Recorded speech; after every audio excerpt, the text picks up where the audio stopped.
Hello and welcome to wings ए Quran में आपका स्वागत है। जैसे कि आप जानते हैं कि फाइनेंस अकाउंट असिस्टेंट की रिवीजन के लिए इकोनॉमिक्स एमसीक्यू सीरीज़ चल रही है और ये आज सीरीज़ का लेक्चर नंबर 7 है जो कि डिमांड पे है। स्टार्ट करने से पहले एक बात बता दूं कि विंग्स ए कुरान पे जेके पुलिस एसआई के लिए जो है वो ऑनलाइन एंड ऑफलाइन कोर्सेज चल रहे हैं। फर्स्टली एंड सेकेंडली जो है हमारे पास विंग्स ए उड़ान की आप अगर ऐप पे देखेंगे तो आपको पूरा फुल लेंथ क्वेश्चन पेपर्स मिलेंगे, उसके विद एक्सप्लेनेशन है जो कि मात्र 249 रुपीज़ में है, जो कि मार्केट रेट के हिसाब से बहुत कम है। तो आप एप्लीकेशन डाउनलोड करके देखें, वहाँ पे आपको फुल लेंथ पेपर्स मिलेंगे with explanation. And online and offline courses चल रहे हैं हमारे जेके पीएसआई के लिए। Okay, so let us start for today's video जो कि डिमांड पे है हमारी। Question number 1. The law of demand states with increase in price there is okay. So law of demand क्या है? जैसे कि ये क्वेश्चन है हमारे पास. This question is on law of demand.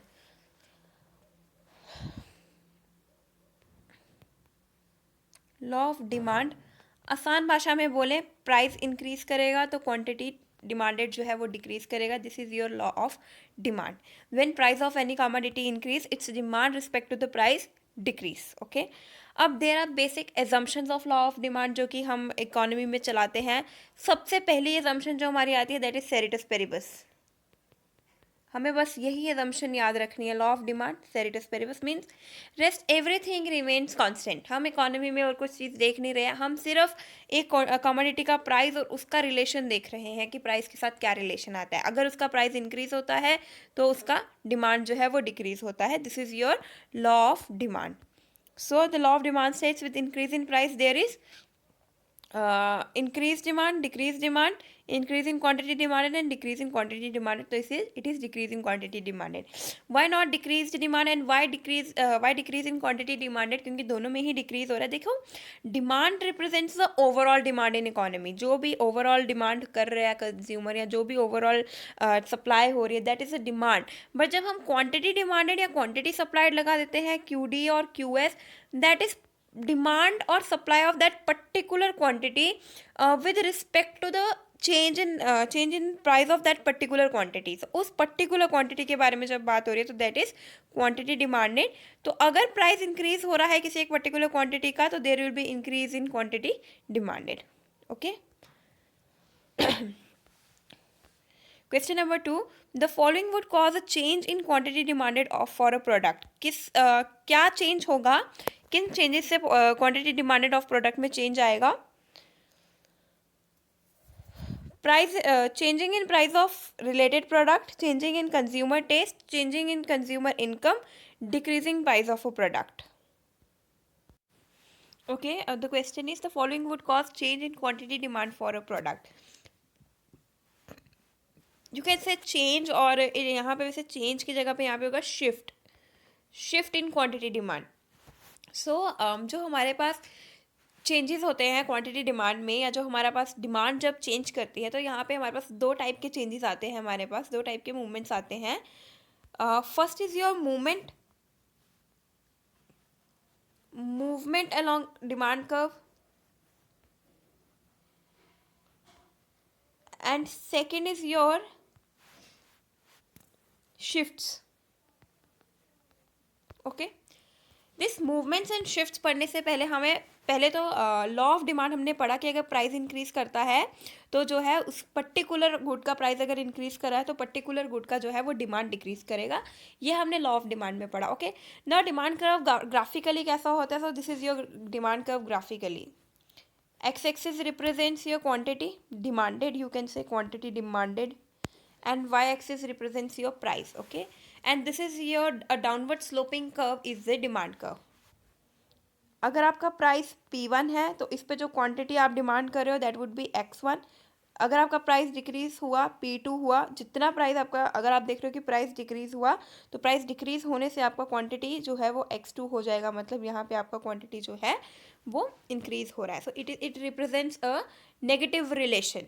ठीक है, नेगेटिव रिलेशन. बाकी मैंने आज तक आपको जितने भी, मतलब ये 7th लेक्चर है हमारा, हमने 6 लेक्चर्स हमने पहले करे हैं तो उस पर हमने देखा कि हम स्लोप कैसे निकालते हैं किसी भी कर्व की. If this is quantity then this is price. Sorry, don't touch it, the axis, sorry. X in P and this is your slope. कैसे निकालते हैं? Slope is always this. अगर ये P1 है, ये P2 है, this is your X1 and this is your X2, तो slope is this divided by this. ये जो चेंज आया है डिवाइड बाय दिस चेंज, यानी कि P2 minus P1 divided by X2 minus X1. This is the slope of demand curve. Change in y over change in x minus रहेगा, क्योंकि curve जो है वो डाउनवर्ड स्लोपिंग है. नेगेटिव रिलेशन बताता है प्राइस और इसके बारे में. प्राइस और कमोडिटी डिमांडेड का रिलेशन जो है वो नेगेटिव है, तो यहाँ पे माइनस रहेगा. सो this is the slope. Okay, this is your demand curve. A negative sloping demand curve, downward sloping demand curve is your downward sloping curve is your demand curve, which shows a negative relationship between your price and quantity demanded. Okay, now there are some factors that affect your demand. कुछ factors होते हैं और we can say determinants of demand, जो कि हमारी demand को effect करते हैं. ओके, वो फैक्टर्स अब कौन से होते हैं उसमें, इसको हम ऐसे डिनोट करते हैं. Factors DF is equal to function of demand. Your demand function is a function of price of on commodity. सबसे पहला, अपना जो प्राइस है उसका, अगर उसका प्राइस इंक्रीज करेगा तो डिमांड डिक्रीज करेगा, प्राइस डिक्रीज करेगा तो डिमांड इंक्रीज करेगा. Price of related goods,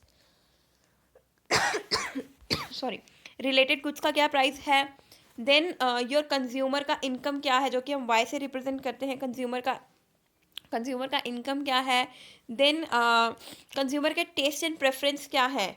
test and preference के हिसाब से भी होगा. अगर आपको पिज़्ज़ा पसंद है, आप पिज़्ज़ा ज़्यादा डिमांड करोगे, बर्गर का डिमांड कम करोगे. चाउमीन ज़्यादा पसंद है, चाउमीन का डिमांड करोगे, और किसी चीज़ का डिमांड कम करोगे. तो टेस्ट एंड प्रेफरेंस पे भी डिमांड डिपेंड करता है.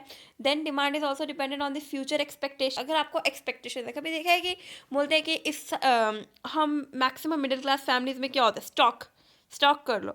अभी पोटैटो सीजन चल रहा है तो पोटैटो स्टॉक कर लो. नेक्स्ट सीजन में पोटैटो मार्केट में कम हो जाएगा, प्राइस इंक्रीज हो जाएगा, महंगा मिलेगा, तो अभी पोटैटो स्टॉक कर लो.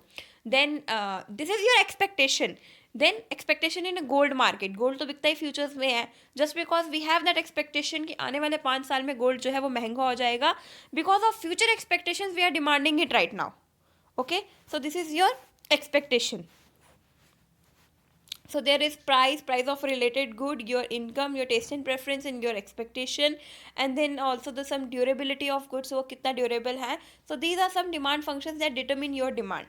Now हमारे पास डिमांड में जो मैंने बताया मूवमेंट होती है. एक होता है हमारे पास मूवमेंट अलोंग डिमांड कर्व. जो मूवमेंट हमारे पास अलोंग डिमांड कर्व हो रही है, डिमांड कर्व के ऊपर ही कुछ मूवमेंट हो रही है, हम यहाँ वहाँ कहीं नहीं जा रहे, उसी डिमांड कर्व में कुछ मूवमेंट हो रही है. और एक होता है हमारे पास shifts in demand curve. Okay, जब मूवमेंट इन डिमांड कब होता है, तब हमारा ये P चेंज होता है. If your price change and demand increase and decrease in demand because of change in on price of commodity, so that is movements along demand curve.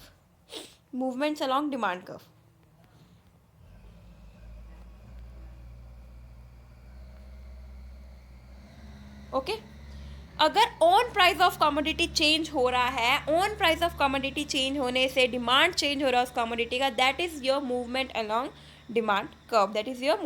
Demand curve.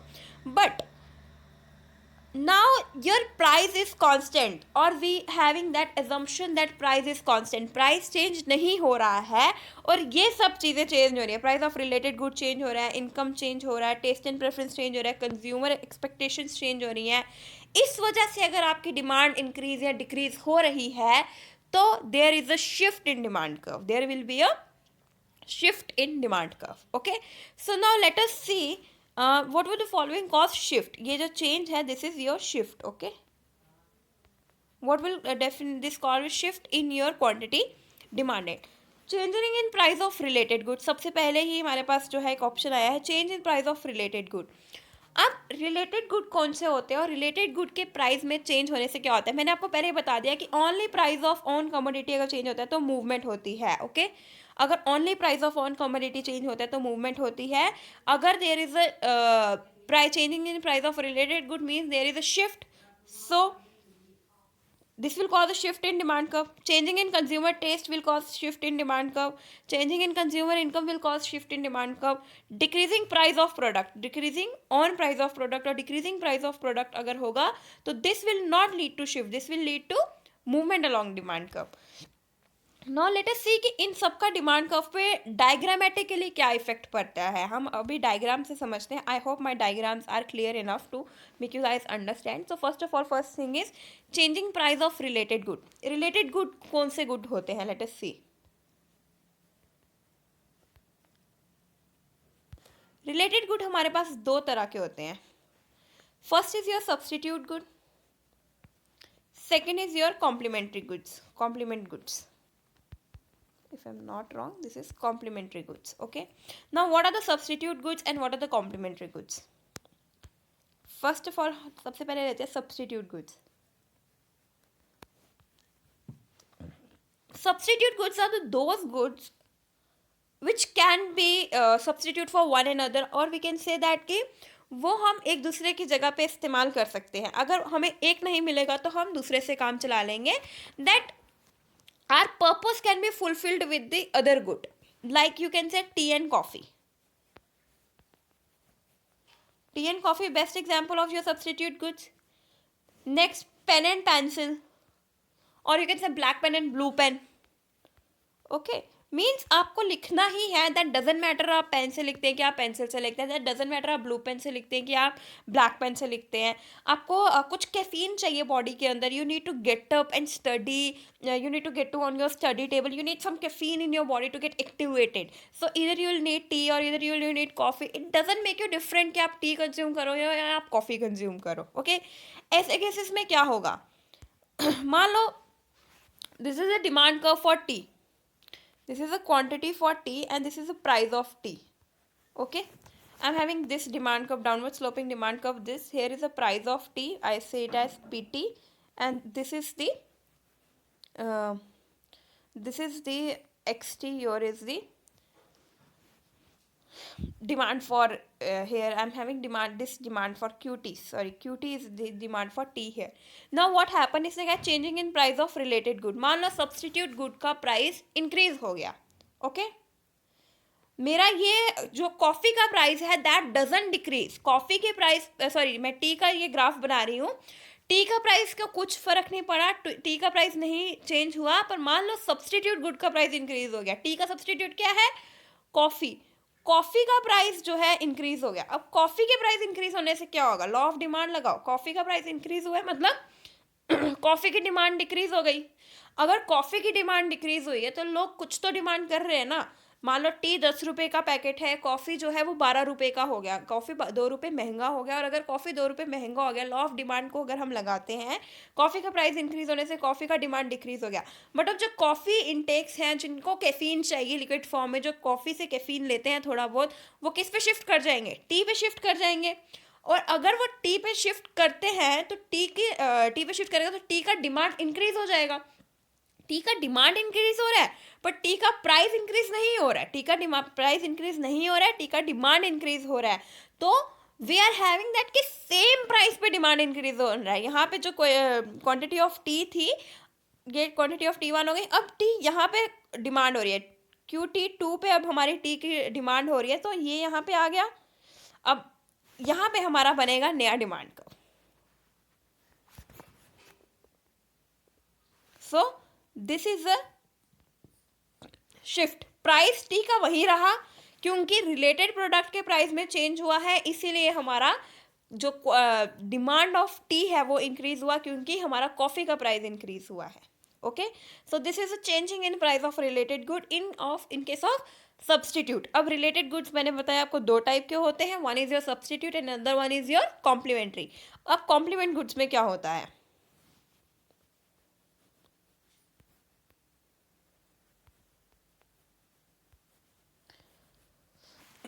Complement goods कौन से होते हैं और complementary goods कौन से होते हैं? Complementary goods होते हैं दैट आर बायड in hand, consumed hand in hand. इनको हम कहते हैं हैंड इन हैंड कंजप्शन होता है जिनका. मतलब एक प्रोडक्ट अधूरा है दूसरे प्रोडक्ट के बिना. One good is dependent on another good और you can say that the both goods are interdependent on one another. एक दूसरे का कंजप्शन जो है वो इंटरडिपेंडेंट है एक दूसरे पे. दूसरे का कंजप्शन नहीं हो सकता पहले के बिना, पहले का कंजप्शन नहीं होता दूसरे के बिना. If you can go for demand, मतलब इसका एग्जाम्पल अगर आप देखते हैं तो one example is pen and ink. Ink pen जो होते हैं, if you have that ink pen, अगर आपके पास इंक का डिब्बी है क्या करोगे अगर पेन ही नहीं है, और अगर आपके पास पेन है तो पेन का क्या करोगे अगर इंक ही नहीं है. Example to your car and petrol, और you can say if you have diesel car then car and diesel. If you have car but आपके पास पेट्रोल नहीं है तो कार कैसे चलेगी. आपके पास पेट्रोल है कार नहीं है तो पेट्रोल का क्या करोगे. Okay, so these are the complementary goods, these are taken hand in hand. अब अगर there is it's saying that changing in price of related good, so इसको भी हम ग्राफिकली समझते हैं. Let us take a graph of car. Okay, ये car है, ये कार का प्राइस है, ये हमारे पास कार का डिमांड कर्व है. This is the your PC, मान लो इतने प्राइस पे क्यूसी कार डिमांड हो रही है. Okay, now what happen, your price of petrol increase. वैसे पेट्रोल सेकेंडरी गुड आ जाता है बिकॉज पेट्रोल का प्राइस इतना मायने नहीं रखता है. चलो, price of petrol increase. Petrol price increase होने से क्या होगा, जो अभी पेट्रोल प्राइस इंक्रीज हो चुका है, petrol price your around 100 cross कर चुका है, राइट. पेट्रोल प्राइस इंक्रीज हो चुका है. अभी इस पॉइंट ऑफ टाइम पे जो भी अगर कोई कार खरीदने का सोच रहा होगा तो वो सोचेगा यार पेट्रोल ही इतना हाइक पे है, पेट्रोल इतना ज़्यादा एक्सपेंसिव है कि मैं कार अगर खरीद भी लेता हूँ, will I be able to manage daily petrol expenses. तो वो क्या सोचेगा, यार इससे तो अच्छा मैं कार पूल कर लूँ अपने फ्रेंड्स के साथ, या फिर I can use a public vehicle. So उसका जो कार खरीदने का डिसीजन है वो थोड़ा डिक्रीज हो जाएगा, वो थोड़ा कम होगा. So there will be a down leftward shift in demand curve. This is your demand curve 1, this is your demand curve 2, this is a leftward shift. So we see same price, car का price change नहीं हुआ, car का price change नहीं हुआ, इसी price पे अब car की डिमांड जो है वो यहाँ आ गई, QC1 पे आ गई, और यू कैन से QC2 if we take QC1, तो QC2 पे आ गई, इसी सेम प्राइस पे अब कार की डिमांड जो है हमारे पास ये आ गई. सो कार का प्राइस चेंज नहीं हुआ बट रिलेटेड गुड का प्राइस चेंज होने से हमारी डिमांड चेंज हो गई. सो this is the shift. Okay, next is your changing in consumer taste. Similarly, if I say you like I take a graph of pizza here and here the price of pizza. So this is your demand curve. At this price PZ you are this quantity of pizza Z. But अभी आपका जो है आपका taste बदल गया. Now you are preferring more burger over pizza. Pizza खा खा के बोर हो गए, आपको अब चेंज हो गया आपका टेस्ट, आपको अब बर्गर ज़्यादा प्रेफर कर रहे हो. तो पिज़्ज़ा का प्राइस चाहे जितना मर्जी हो, you are demanding more for burger and demanding less for pizza. So pizza का जो आपका डिमांड कर्व शिफ्ट हो जाएगा, डिमांड जो है वो आपकी डिक्रीज हो जाएगी, यहाँ तक आ जाएगी. So this is a leftward shift. अब कंज्यूमर चेंज इन प्रेफरेंस जो है वो उसके फेवर में भी हो सकती है. मान लो अब आपको पिज़्ज़ा खाने का ज़्यादा मन करता है, तो अगर आपको पिज़्ज़ा खाने का मन ज़्यादा करता है, irrespective of change in price आपकी डिमांड बढ़ जाएगी. आप पहले यहाँ पे डिमांड कर रहे थे QZ1 पे, अब आप डिमांड कर रहे हो QZ2 पे. Okay, so this is shifts.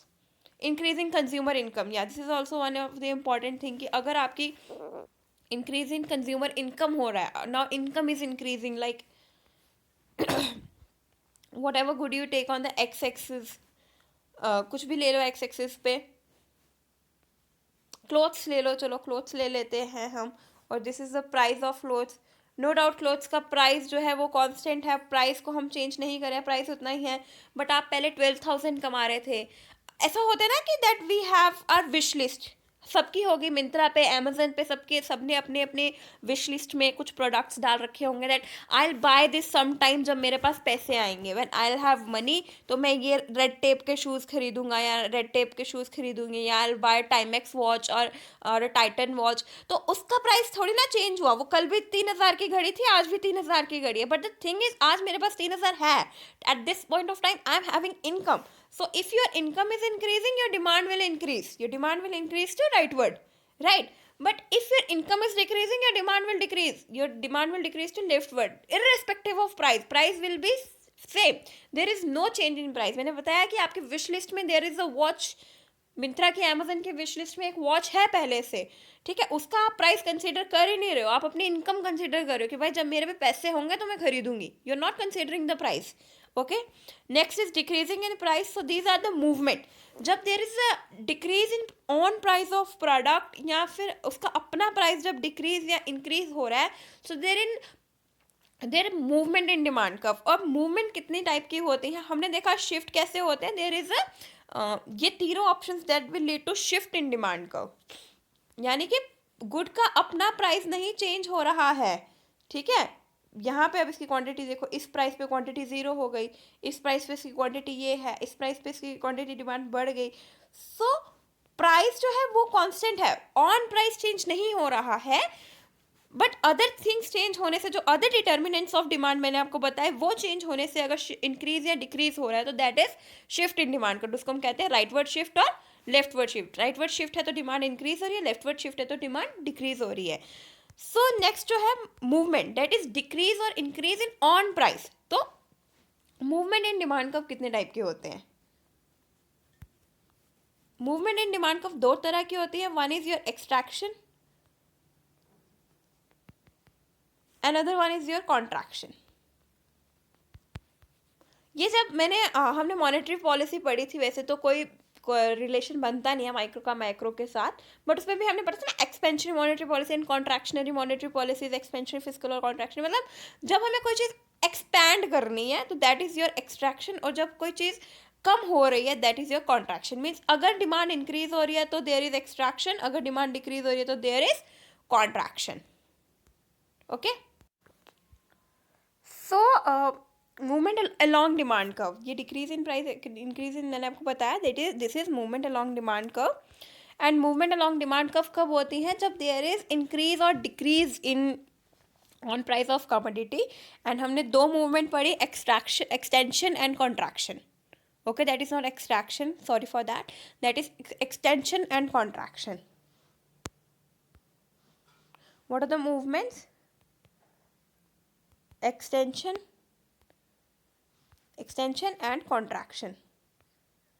So extension हो गया, अगर आपका डिमांड बढ़ रहा है तो इट इज एक्सटेंशन, अगर आपका डिमांड घट रहा है तो it is contraction.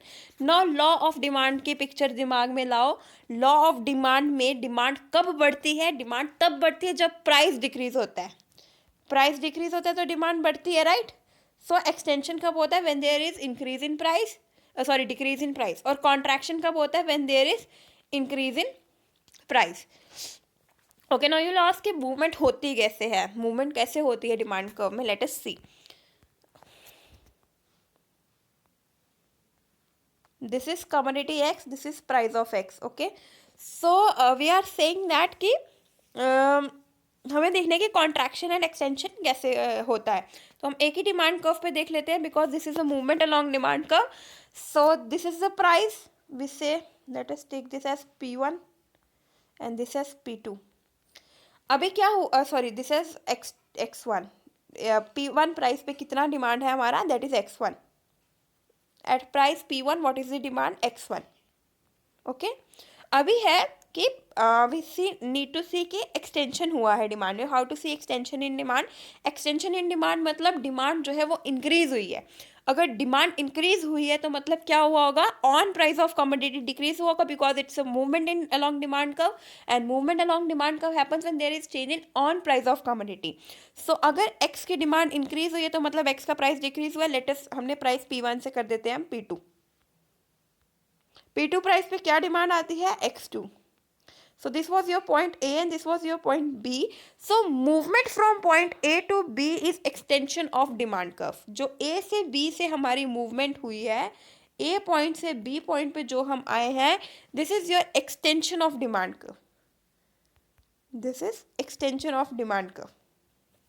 Okay.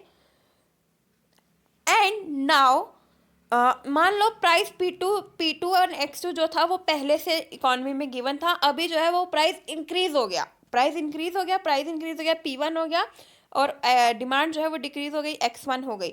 So this is what movement from B to A। B to A क्या है ना, पहले इकोनॉमी यहाँ थी, अब इकोनॉमी यहाँ हो गई। सो B to A जो मूवमेंट हुई, this is what contraction. Price increase होने से जो मूवमेंट हुई, this is what contraction.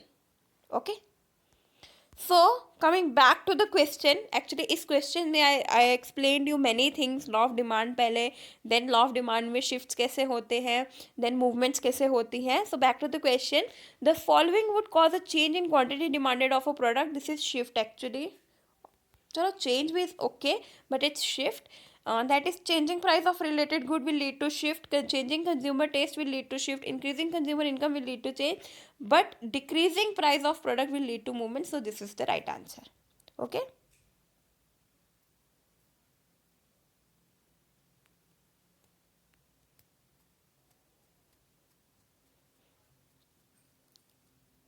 Actually, the question is wrong. This is which of the following would not cause shift in quantity demand for the product, because this three will cause the shift and this will not cause the shift. So this would be will not cause the shift in demand curve. Okay. Yeah. Moving to the next question. Increase in demand curve can occur due to increase in demand, sorry, not demand curve. Increase in demand can occur due to, okay, we have seen that increase in demand में increase हो रहा है तो क्या होगा? Increase in income of consumer, decrease in price of complementary good, increase in price of the substitute, all of the above. Demand में increase कब होता है? जब हमारी डिमांड राइटवर्ड शिफ्ट होती है. तो हमारी डिमांड राइटवर्ड शिफ्ट कब होती है? When there is increase in income of consumer, yes, तभी हमारी राइटवर्ड शिफ्ट होगी. Decrease in price of complementary good, देखते हैं इसका हम ग्राफ से बना के देखते हैं. चलो, increase in price of substitute good. Okay, जब प्राइस सब्सटीट्यूट गुड का इंक्रीज होगा तब क्या होगा? हमें देखना है कि डिमांड इनको हमारी राइटवर्ड शिफ्ट होना है. कॉम्प्लीमेंट्री गुड का प्राइस अगर डिक्रीज हो गया, okay, petrol and price, car and petrol का हमने एग्जाम्पल लिया था.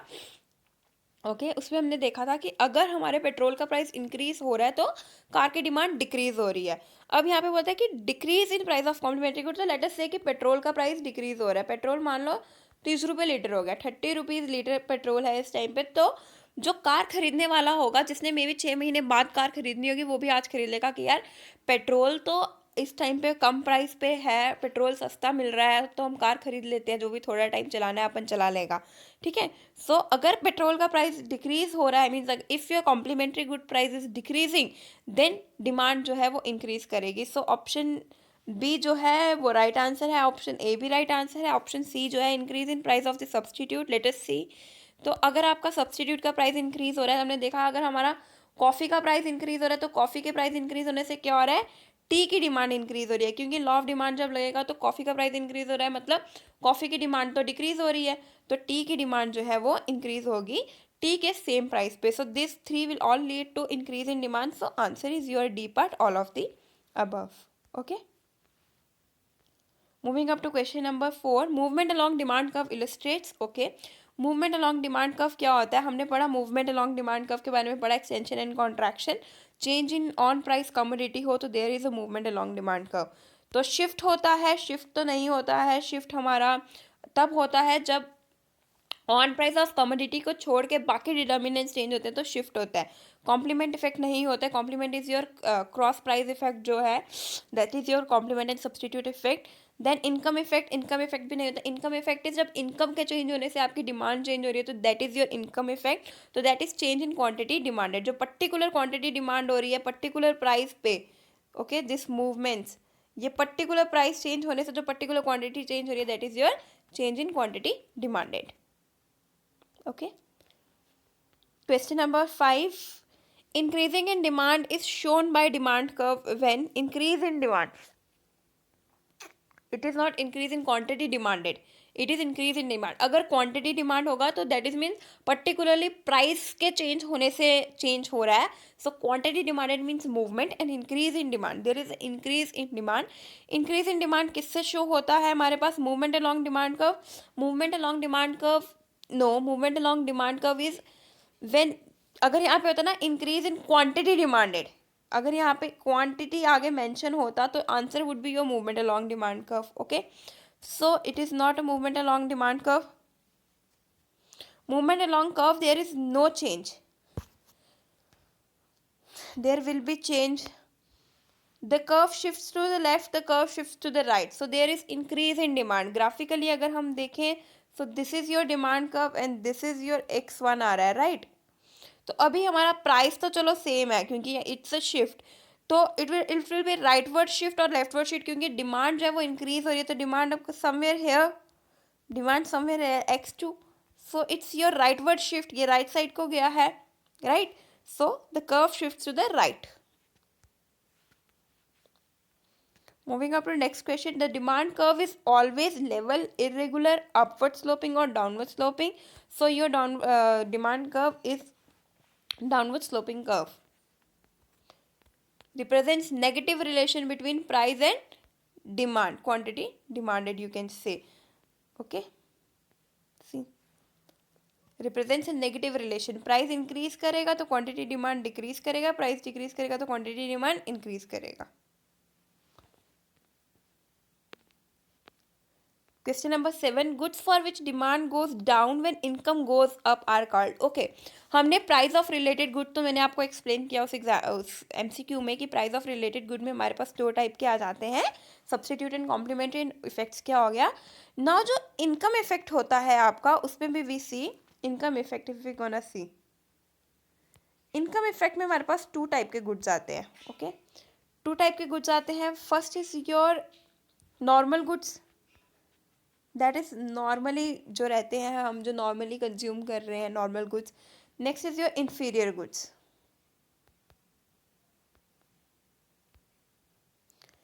One I have took an example, जैसे कि वॉच का एग्जाम्पल लिया था. अगर आपकी मंथली इनकम 20,000 तक है, इट्स लाइक 20,000 30,000 और आई कैन से दैट, ठीक है, अप टू 50,000 भी आप कमा रहे हो, तो आपका जो डिमांड होगा इसको लेके, टाइमेक्स कंपनी को लेके या टाइटन को लेके, और यू कैन से ठीक है Fastrack is also good, Sonata is also good, so वो that will be considered as normal good. अगर जैसे जैसे आपकी इनकम बढ़ रही है, आपकी उसके लिए डिमांड बढ़ेगी, ठीक है. But if you consider as a normal brand, कोई भी मतलब कोई भी आप जैसे वॉचेस रहती है जो लोकल ब्रांड रहता है, that would be inferior good for you, ठीक है. If you are earning good, अगर आपका इनकम बढ़ रहा है तो आपकी demand for Titan Timex watch के लिए बढ़ेगी. बट अगर आपकी अर्निंग कम है, ओके, बट या सॉरी नॉट अर्निंग कम नहीं है, अगर आपकी अर्निंग ज़्यादा ही है, now you are earning 50,000 per month, still आप वही वॉच खरीदोगे क्या जो 150-200 रुपये में मिलती है? अब तो आप वो नहीं खरीदोगे ना, उसका प्राइस चेंज नहीं हुआ. जो वो 150-200 रुपये की वॉच है, वो पहले भी 150-200 की थी, वो आज भी 150-200 की है, बट आप उसको डिमांड नहीं करोगे. If you are earning now 50,000 per month, तो you will demand high class watch, you may be demand Timex watch, you may be watch demand Titan watch, और अगर आप थोड़ी बहुत सेविंग कर रहे हैं तो उससे भी ज़्यादा आप फॉसिल की खरीद सकते हैं, ठीक है. But now you are not demanding the watches which gonna be like sale, जो सेल पे होती हैं 150-200 की या 500 तक की या 2,000 की. You are not buying these watches now you are buying a branded one. Okay, so these are the inferior goods, means इनके प्राइस पे कोई इफेक्ट नहीं पड़ा, बट आपकी इनकम इंक्रीज होने से आपने इनकी डिमांड को कम कर दिया, because may be these goods are not matching your standards, you can say. Okay, so these are the inferior goods. If we can take example of these goods, so potato कुछ जगह पे as a consider किया जाता है as an inferior good. When in people started earning more and more, जब उनकी income ज़्यादा से ज़्यादा बढ़ती है, so they don't prefer potato, they don't prefer to have potato, वो और गुड्स को प्रेफर करते हैं. If you can take an example of कि आप रोज पोटैटो खाते, now you are earning good, now you started eating paneer, और maybe you started eating something else, chicken खाना शुरू कर दिया, because you are now earning good. अभी तुम पोटैटो नहीं खाते हो, because now you are earning good. और you can say bajra is an inferior good in the states of, you can say Rajasthan में if you see, so bajra is a inferior good. People, if they are earning less, so they are eating bajra. If they are earning more, they are not eating bajra. They eating wheat now, because they are earning more, they can afford wheat. Okay, so this is the income effect with normal goods and inferior goods. Normal goods के case में your income is increasing, demand for the good will increase. Inferior good के case में your income is increasing, demand for the good will decrease. आप अब से ज़्यादा high class goods को demand करोगे. So goods for which demand goes down when income goes up. Demand नीचे जा रही है और income ऊपर जा रही है. Demand goes down, income goes up. Those are the inferior goods. Okay.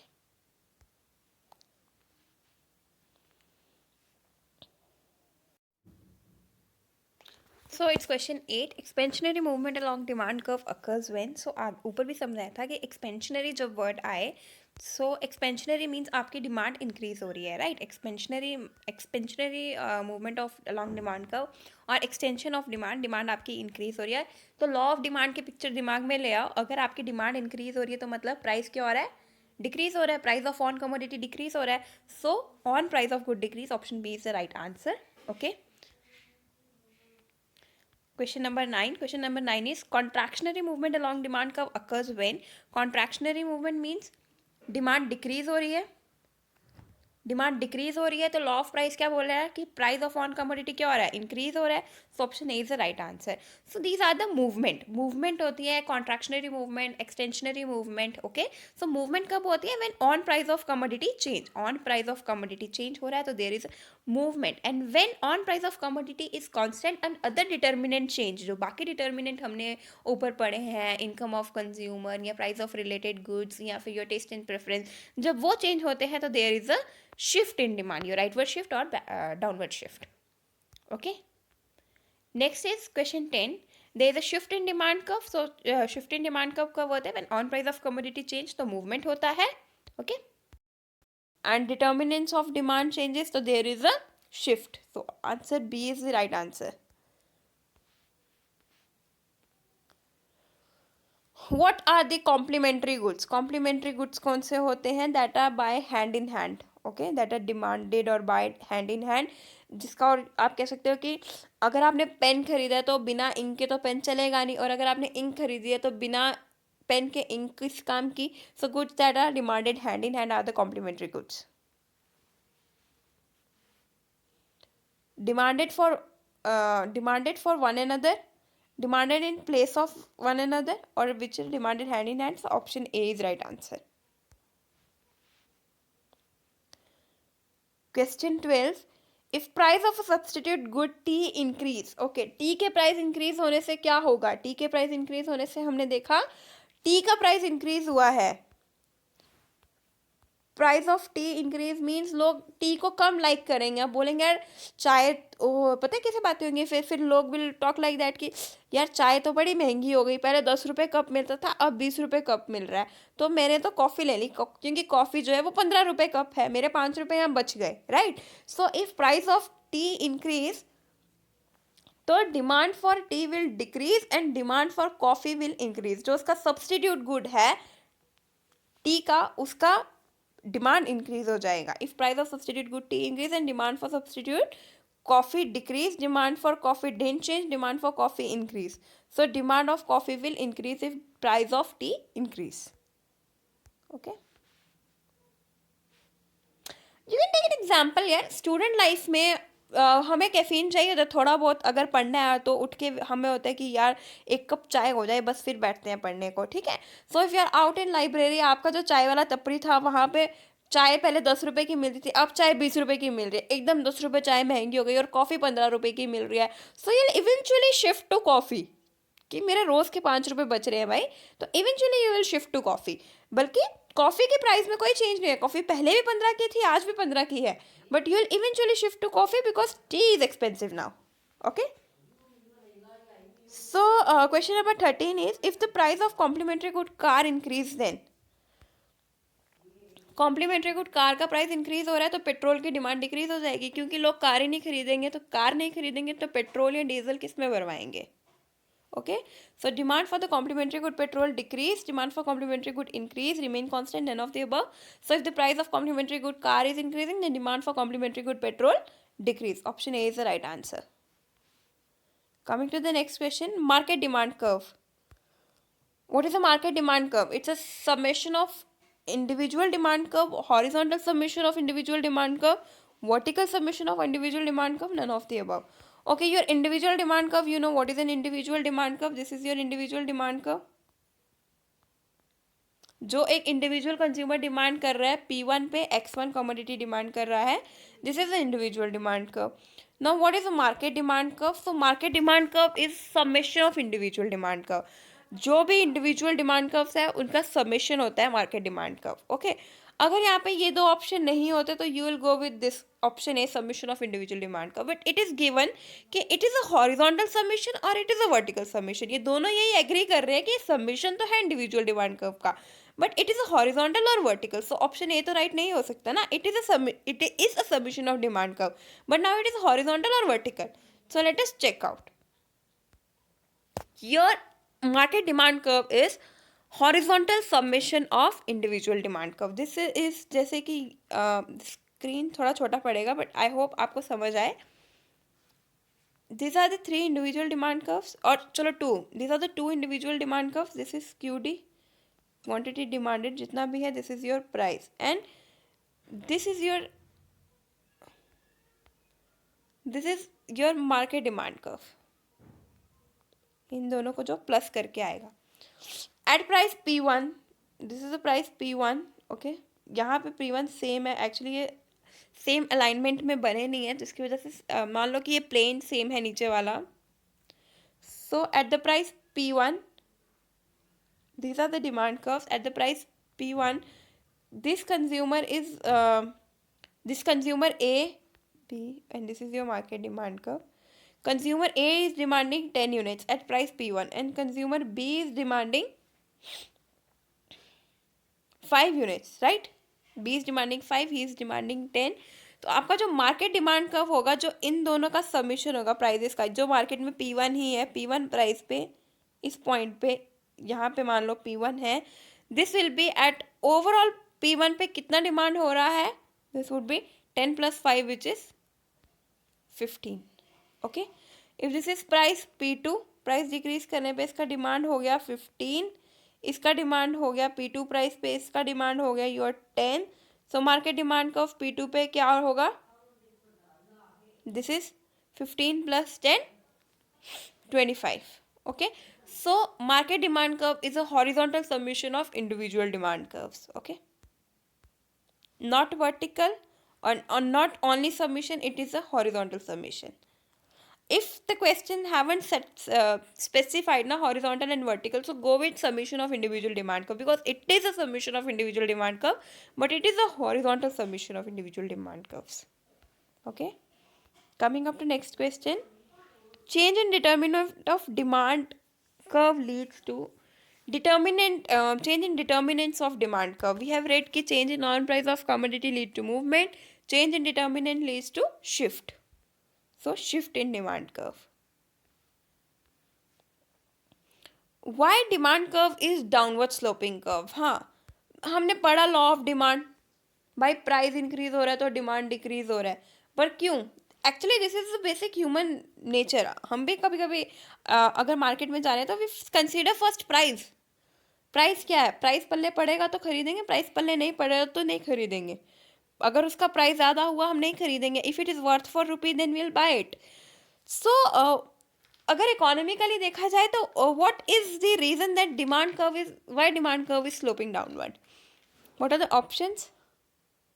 Law of DMU is applicable, your diminishing marginal utility is applicable, there is an income effect, there is substitution effect, or all of the above. So demand curve is a downward sloping curve because of law of DMU is applicable, because of income effect, because of substitution effect. So the right answer is all of the above. Now how these are applicable for downward sloping demand curve? इनकी वजह से कैसे demand curve जो है वो हमारा downward sloping है? Let us check out. First thing is your law of DMU is applicable. Law of DMU क्या कहता है, अगर हमने पहले भी पढ़ा है, law of diminishing marginal utility says कि जैसे जैसे आप एडिशनल यूनिट कंज्यूम करते हो, आपकी मार्जिनल यूटिलिटी एडिशनल यूनिट की जो है वो डिक्रीज होती जाती है। This is what law of DMU से, कि अगर आपकी कंजप्शन इंक्रीज हो रही है, कंजप्शन इंक्रीज हो रही है तो marginal utility of every unit जो है वो डिक्रीज हो रही है, right? If I take oranges, these are the oranges and this is the price of oranges, this is the demand curve for oranges, right? P1 and Q1।